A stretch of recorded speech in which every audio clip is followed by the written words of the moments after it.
L'hebdo politique. Bonsoir et bienvenue dans l'hebdo politique, votre rendez-vous politique du dimanche soir sur Radio Sensation et sur TV 78, épisode 245. Mon invité est ce soir le député Renaissance de la 12e circonscription des Yvelines, Carl Olive.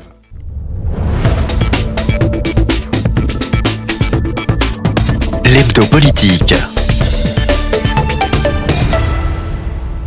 Carl Olive, bonsoir.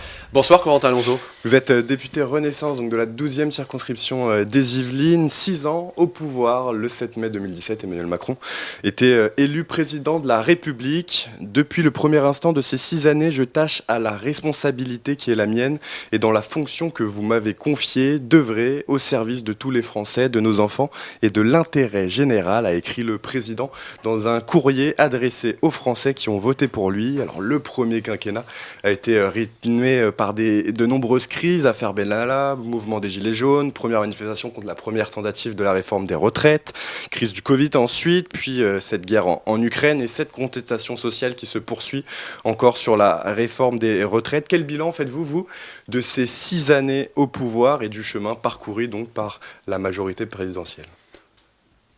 Je suis maire de Poissy entre 2014 et 2022 et la relation que j'ai pu avoir avec le président de la République, elle date quasiment du début de l'engagement qui a été le mien, au détour notamment d'une visite du président dans un endroit que vous connaissez bien sur Radio Sensation, qui est le quartier de la Coudray où je suis né, sur un exemple de rénovation urbaine. Et le courant est vite passé parce que, d'abord, le président a un langage simple, un langage direct, et comprend le sujet des maires de terrain. Le paradoxe, et vous avez raison, c'est que notamment au niveau de la crise des Gilets jaunes, autant le président avait été élu sur un programme de réforme qu'il voulait mettre en œuvre très rapidement, autant la manière de les mettre en place était une espèce de dimension verticale. Je décide, vous exécutez. Et j'ai dit au président un jour, président, ça se passe pas comme ça.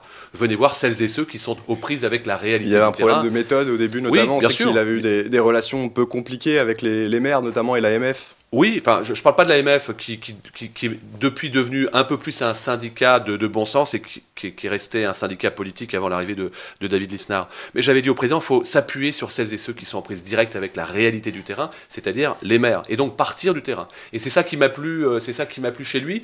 Et puis aussi, disons-le, le fameux en même temps, c'est tout simplement le récit du général de Gaulle en 58 dans la constitution de cette 5e République. Il y a la France, c'est pas la gauche, la France, c'est pas la droite.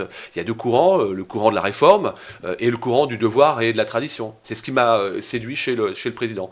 Ce que j'en retiens, c'est que on a tous un combat pour l'emploi lorsqu'on est maire, lorsqu'on est conseiller départemental, peut-être qu'on y reviendra, quand on est conseiller régional, quand on est, qui plus est, président de la République. C'est vraiment le combat pour l'emploi. Et pour combattre l'emploi, il faut travailler pour réduire le chômage. Et c'est vrai que cette courbe inversée du chômage depuis 6 ans, elle est manifeste. On est à 7,2% de taux de chômage. Ça n'est jamais arrivé depuis 15 ans. On a multiplié quelque chose qui me parle beaucoup, qui je crois vous parle beaucoup et parle beaucoup à nos téléspectateurs et aux auditeurs, c'est l'apprentissage. 300 000 il y a 7 ans, près de 900 000 aujourd'hui. C'est une voie pour l'emploi, c'est certainement pas un passeport par défaut. Vous avez vu, j'imagine, comme beaucoup de monde, ces images du 8 mai avec le président remontant les Champs-Élysées vidés. Les manifestations avaient été interdites dans le secteur. Il n'y avait pas de rassemblement populaire pour ce 8 mai sur les Champs-Élysées. Ou encore même, un peu avant, lors de cette finale de la Coupe de France, le président a été contraint de saluer les finalistes dans le couloir. C'était quasiment du jamais vu. Je n'ai pas le souvenir d'avoir vu un président ne pas pouvoir aller sur le terrain. Est-ce que ce n'est pas mauvais en termes d'image, en termes de communication, ces images envoyées aux Français? Alors, de deux choses l'une. D'abord, deux sujets. Le premier que vous évoquez, concernant le 8 mai. On voit bien que depuis quelques 3 ou 4 mois, avec la réforme des retraites, ce pays, cette société est devenue de plus en plus clivante. Je dirais que le Covid est passé par là également, mais on voit bien que le ruissellement, comme je le dis, de la dernière législative à l'Assemblée, gagne aussi du terrain. Ici, dans notre Assemblée, disons-le, c'est très compliqué de pouvoir examiner les lois, la fabrique de la loi, parce qu'on a notamment une opposition d'extrême gauche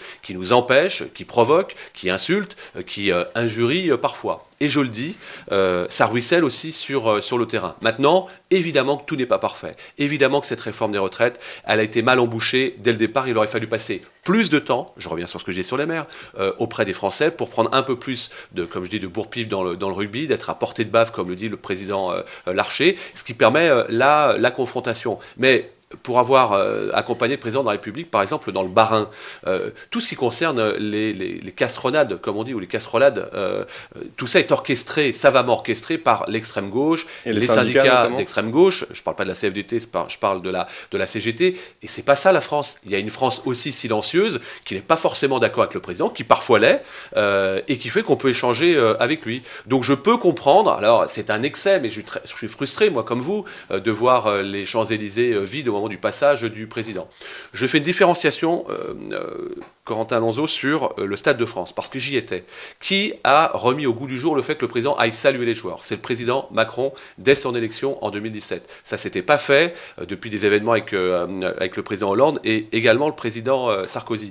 La star de cette finale, c'était pas le président Macron, c'était effectivement les joueurs. Et c'est la raison pour laquelle il a préféré être discret sur le sujet. Et d'ailleurs, les Français ne se sont pas trompés de combat, les supporters ne se sont pas trompés de combat. Quand il y a eu des distributions de sifflets, de cartons rouges, ça n'a pas pris. J'ai fait une intervention sur un plateau d'un de vos confrères le samedi après-midi, puisque j'étais au stade. On m'a dit, vous allez voir une bronca historique au Stade de France. Bah, historique de rien du tout. Il s'est strictement rien passé. C'est pas 300 sifflets au Stade de France sur 68 000 personnes présentes qui ont, je dirais, pipé les dés. Les Français sont responsables et à ce point... Ils étaient venus aussi avant tout voir un match de foot. Exactement, c'est ce que j'allais dire. Aller orchestrer, politiser le plus grand événement sportif de France qui mêle amateurs et professionnels, parce que je rappelle que la finale de la Coupe de France, c'est les professionnels, mais également les amateurs de football. Je crois que c'était très malvenu, et ça a très mal été pris par les Français qui n'étaient là que pour une chose, faire en sorte que ce soit la plus belle fête de l'année. Et bravo à Toulouse pour sa belle victoire. Au cours de ces 6 ans, il y a eu donc certains projets. Il y a eu la réforme des retraites, donc qui n'est pas passée dans le premier quinquennat, mais qui maintenant donc, a été adoptée. Sur la réforme des institutions, maintenant, c'est l'autre grand dossier attendu, notamment et annoncé par Emmanuel Macron lors de son premier quinquennat. La présidente de l'Assemblée nationale, Yaël Braun-Pivet, va lancer un groupe de travail transpartisan dans 2 semaines pour réfléchir donc à plusieurs thématiques autour de la réforme des institutions. C'est un dossier très attendu, notamment par les élus locaux, et vous en savez quelque chose en tant qu'ancien conseiller départemental des Yvelines et maire de Poissy. Alors commençons par l'Assemblée nationale d'abord sur cette réforme des institutions. Aujourd'hui, il y a 577 députés élus, donc au scrutin uninominal majoritaire à 2 tours, 12 d'ailleurs donc dans les Yvelines. Est-ce que vous êtes favorable à l'instauration de la proportionnelle donc au niveau des départements? C'est une volonté notamment portée par vos alliés du MoDem. Alors déjà, il faut avoir une vision. Il faut avoir une vision pour notre pays et poser un diagnostic. Quel est le diagnostic? Il y a de moins en moins de Français qui vont voter. Cette crise de la représentativité aussi dont on parle. Il y a de moins en moins de Français qui croient en leurs élus, quels qu'ils soient, à l'exception des maires, qui sont plébiscités parce que les maires sont les fantassins de la République et encore une fois connaissent parfaitement le terrain parce qu'ils passent beaucoup de temps sur le terrain. C'est ça l'enjeu. Donc l'enjeu, là vous me parlez d'une dose de proportionnelle, je crois le dire à travers vos propos. Mais elle existe la proportionnelle. Quel est le résultat de cette majorité relative? C'est bien le résultat d'une proportionnelle qui ne dit pas son nom lors des dernières élections législatives. On a un calque de notre pays voulu par les Français. Je ne suis pas sûr que ce soit une urgence de la situation. D'autant que, je pense, ce qui nous manque aujourd'hui dans notre pays, c'est plus de proximité entre l'élu et l'administré. Or, la proportionnelle pourrait faire que sur un scrutin de liste, nous ayons par exemple dans les Yvelines quelqu'un qui finalement soit originaire de Bretagne ou du Loiret, premièrement. Deuxièmement, oui, il faut revenir au retour encadré et parfaitement encadré du député-maire. 250 maires en 2012, 0 aujourd'hui. Et les maires sont les plus plébiscités. Est-ce que ça réduit la fracture démocratique? Absolument pas. Et est-ce que c'est pas une hypocrisie? Bien sûr que c'est une hypocrisie, première langue. On peut être maire et conseiller départemental. On peut être maire et conseiller régional. On peut être député et conseiller départemental, ce que je suis. Il y a le temps d'avoir les emplois du temps. En cumulant les indemnités. On peut être député et conseiller régional. Et on ne pourrait pas être maire et député sans être à l'exécutif. Non, c'est une vaste hypocrisie. Bien sûr qu'il y a le temps, il faut trouver le temps. Je passe beaucoup de temps sur le terrain parce que j'ai conscience que les idées que nous, modestement, devons faire monter au niveau de l'Assemblée doivent venir du terrain.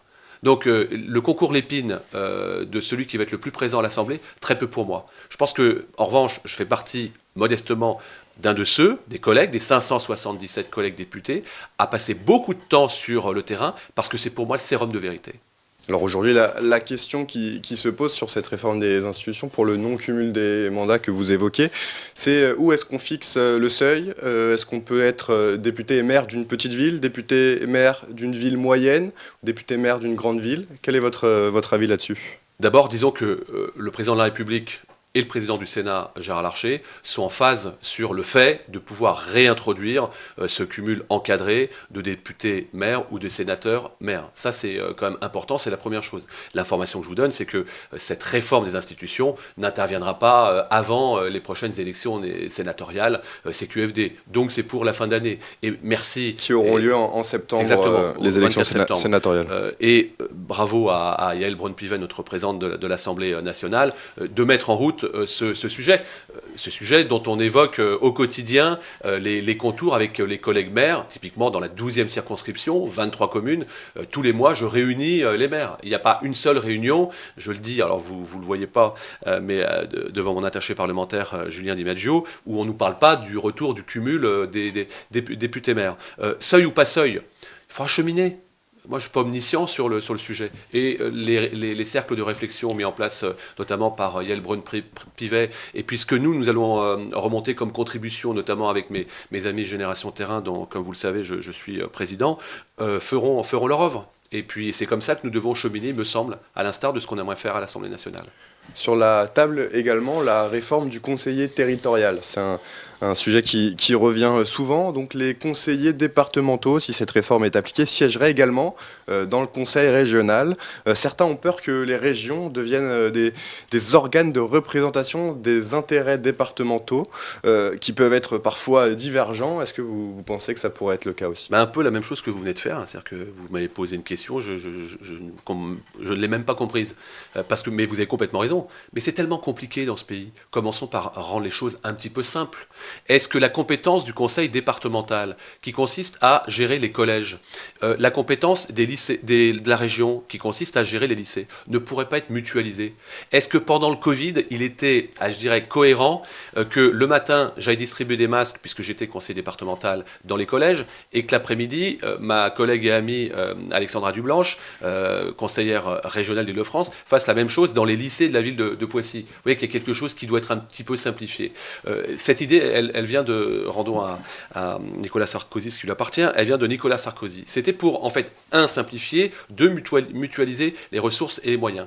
À mon avis, dans la hiérarchisation des priorités, nous n'en sommes pas là. En revanche, limiter un certain nombre d'élus, pourquoi pas, mais de grâce, simplifions l'administration de ce pays. C'est ça qui pourrit le quotidien des Français. C'est pas autre chose. Et si on commençait par simplifier l'administration, un certain nombre d'administrations dans le pays, et on pourrait en parler lors de la réforme des institutions, je peux vous dire qu'on faciliterait la vie des Français et ça leur donnerait peut-être un petit peu plus envie d'aller voter. Enfin, le retour du septennat est également évoqué avec des élections législatives mi-mandat, un peu à l'américaine, qui permettraient donc de pouvoir revoter et redonner donc son avis en cours de mandat. Est-ce que vous seriez favorable au retour du septennat ? Alors ça peut être une espèce de soupape, je ne vais pas dire de sécurité, mais d'oxygène. Ça c'est envisageable. Il ne faudrait pas qu'on ait des législatives anticipées qui poursuivent ce mid-day, enfin ce mid-ship. Donc vous évoquez l'origine aux États-Unis tous les 3 ans ou tous les 3 ans et demi. L'avantage de la situation aujourd'hui, c'est qu'on pensait que après l'élection d'un président ou d'une présidente, l'Assemblée serait uniforme.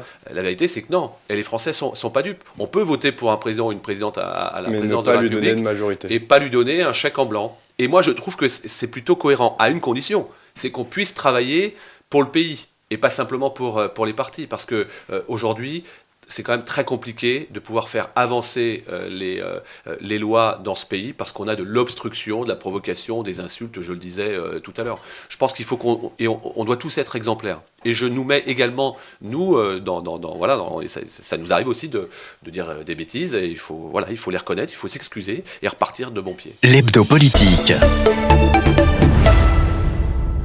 Toujours avec Carl Olive, député de la 12e circonscription des Yvelines, député Renaissance. Le 9 mai dernier, c'était la journée de l'Europe. Pour marquer le coup, les députés de la majorité ont proposé une loi pour faire voter l'obligation pour les mairies d'arborer le drapeau européen sur leur façade, une pratique déjà très répandue dans les plupart des mairies de France. Pourquoi la rendre obligatoire? Ça serait nécessaire selon vous?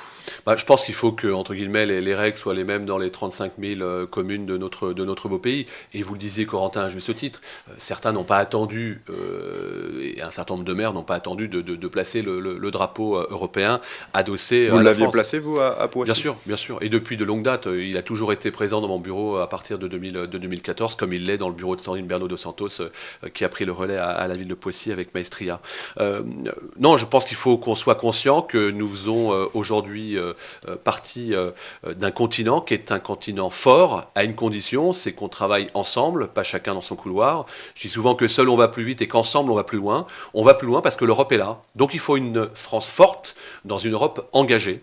Et c'est pas incompatible. Et encore une fois, c'est pas l'un à côté de l'autre. Donc moi je me satisfais de cette loi.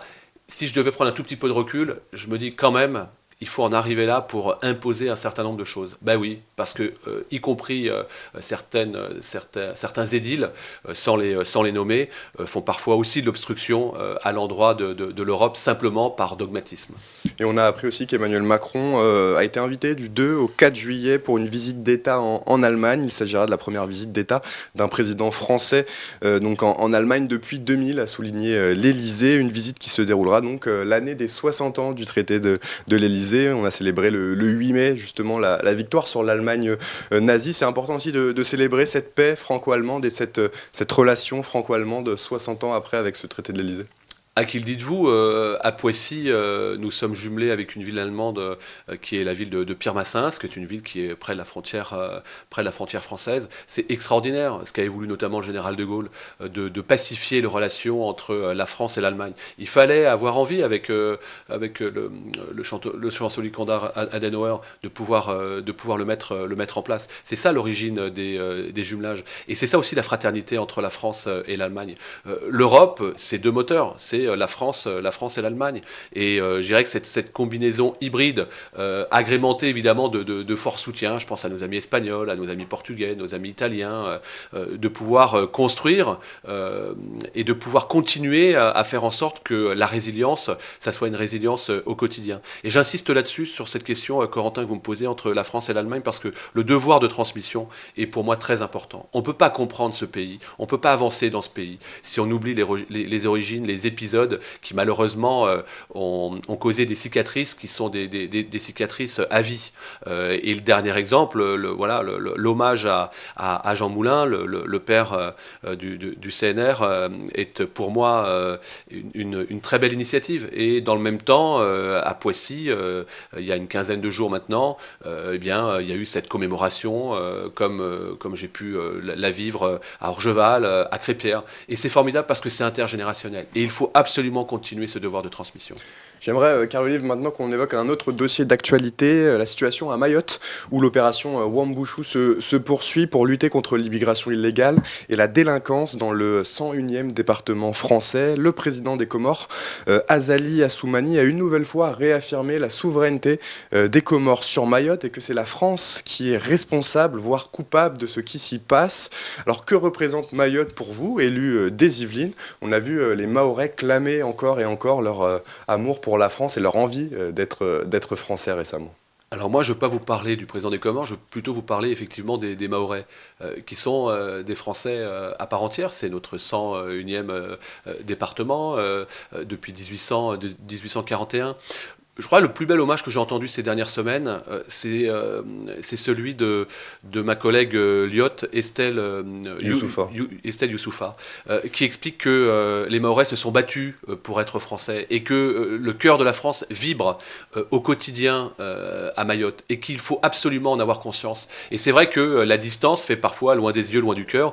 Certains l'oublient. Eh bien, les élus ne l'oublient pas. Le ministre de l'Intérieur, Gérald Darmanin, a répondu aux élus élus et aux Mahorais pour faire régner tout simplement la démocratie et faire en sorte qu'il n'y ait pas un centimètre carré dans notre pays, Mayotte inclus, qui n'échappe à celles et ceux qui veulent vivre en France. Et moi, je suis ravi qu'il y ait eu cette opération, pardonnez-moi du terme, mais c'est pas le terme approprié, mais il faut absolument que la loi règne et qu'elle soit la même pour tout le monde. Il n'y a pas il y a rien qui doit être au-dessus de la loi. Après, celles et ceux qui veulent devenir français, il y a des moyens de pouvoir le faire.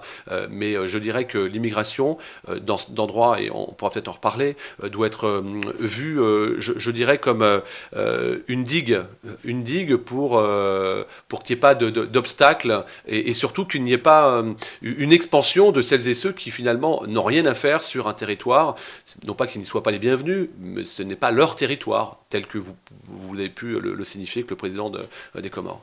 Enfin, Karl Olive, parlons sport pour finir et parlons du PSG qui va très bientôt prendre ses quartiers à Poissy avec donc le nouveau centre d'entraînement. En tant qu'ancien maire, vous avez suivi depuis de longs mois, de longues années ce chantier, 17 terrains de sport et la création d'un nouveau stade aussi pour les équipes de jeunes. C'est un dossier important pour Poissy qui va aboutir dans les mois qui arrivent.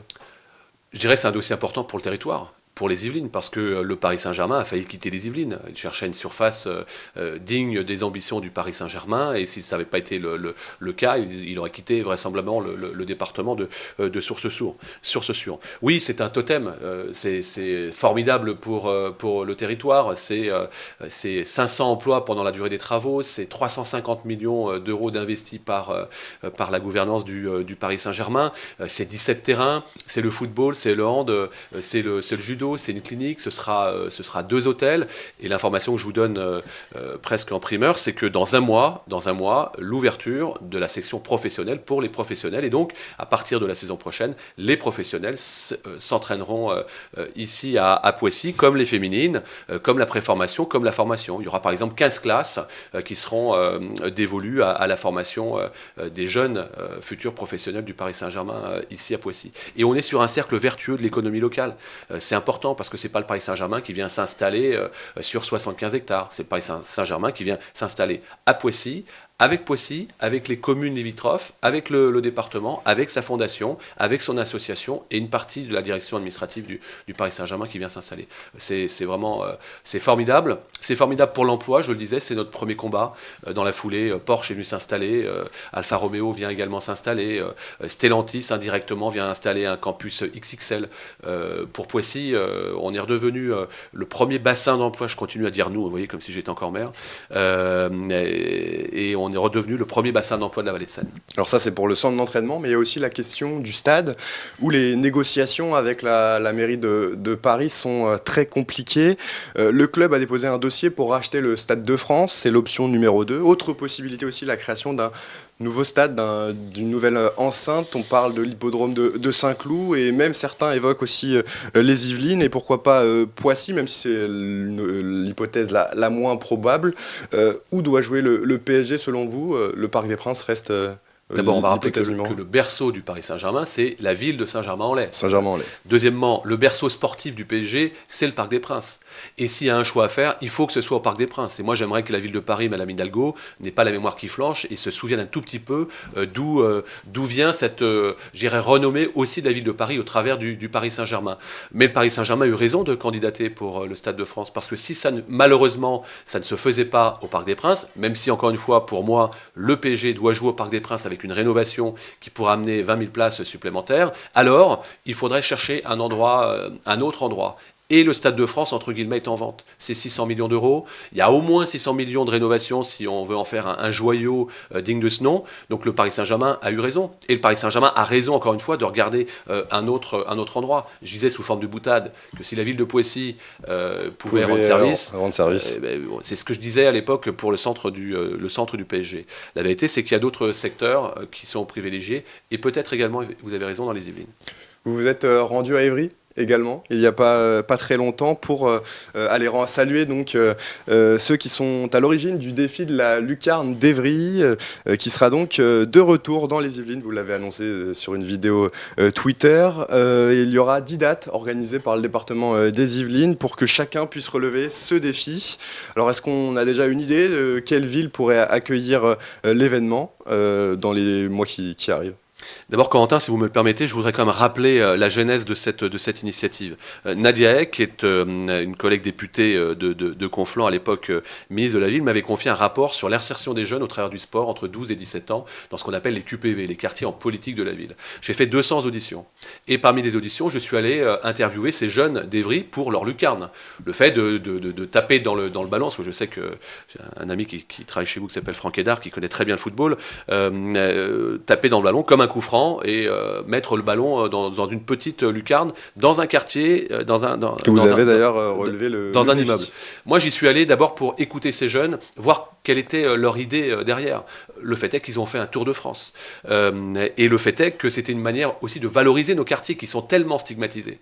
Et donc, déjà l'an passé, après avoir réussi la lucarne, j'ai proposé au président Bédier de pouvoir accueillir 10 étapes dans le département des Yvelines, ce qu'il a fait. Par exemple, à Poissy, nous avons effectué un samedi après-midi place de la République, le jeu de la lucarne. Ils avaient transféré une lucarne amovible, 1500 jeunes et intergénérationnels ont pu taper dans le ballon, mais on a aussi tiré le fil, parce que c'est aussi, encore une fois, une manière de démarrer avec un ballon, mais de dire qu'il y a un écosystème au travers de cela. Et donc, on a fait un forum de l'emploi avec des entreprises qui sont venues recruter, des jeunes qui tapaient dans le ballon, qui sont venus aider des jeunes à remplir un CV, avec la mission locale. Donc, vous voyez, au-delà de ça, ça me paraît important de valoriser ces jeunes. On a la possibilité d'installer des lucarnes amovibles, c'est ce que je vais aussi proposer au département. Et puis, j'ai aussi défier Kylian Mbappé de pouvoir faire cette lucarne. Kylian, il est originaire de Bondy, mais c'est un tel ambassadeur, Kylian Mbappé, que ce serait formidable dans un contrat gagnant-gagnant. Alors, je suis heureux d'y être allé, je suis heureux d'avoir mis la lucarne, mais au-delà du geste sportif, c'est aussi une envie de tendre la main à celles et ceux qui sont pour moi bien trop stigmatisés. Et je fais un clin d'œil à Mala, à Swahili, à Goy, et puis à Samir, qui sont à l'origine de cette très très belle initiative. Merci beaucoup, Carl Olive. C'est moi. D'avoir été avec nous. Je rappelle donc que vous êtes député de la 12e circonscription des Yvelines. Et nous, on se retrouve dimanche prochain pour un nouveau numéro de l'Hebdo Politique sur Radio Sensation et sur TV78. Très bonne soirée à tous.